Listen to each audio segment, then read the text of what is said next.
Sometimes when you attempt to try a new TTRPG, you're hesitant because you've already invested into your collection for another RPG. Fear not, because you can always convert content from one RPG to another. I'm going to use Dungeons & Dragons monster stat blocks and Legend and Myth challenges for this example. Today we're going to be converting the Dryad because they are my favorite fae, and this is Monster Week, an event hosted by Ginny and Pointy where content creators make fae themed content.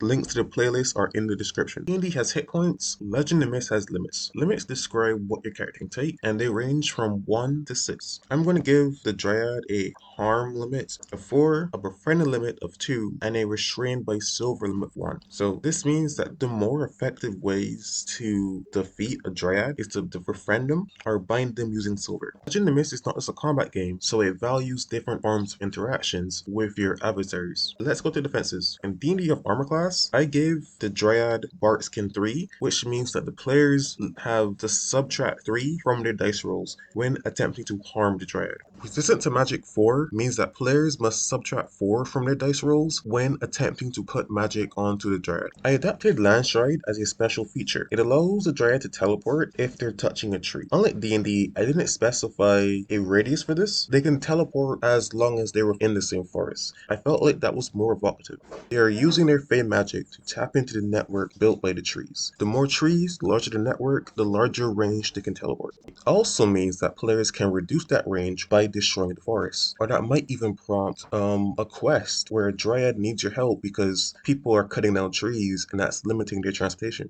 Sequences are equivalent to actions in D&D. There's a brief descriptor of what's happening that gives players a time to describe how they react, and it will hopefully reduce the consequence depending on the dice roll. So I gave the Dryad 3 consequences. You can control plants to attack or restrain their targets. You can use magic to charm or distract targets. Lastly, they have the ability to offer pacts to the party. I did this because making deals was not represented in the D&D version, and that is a vague theme of Fae stories. So the terms and conditions of that pact are entirely to the game master or adventure writer, but I think this is a big boon.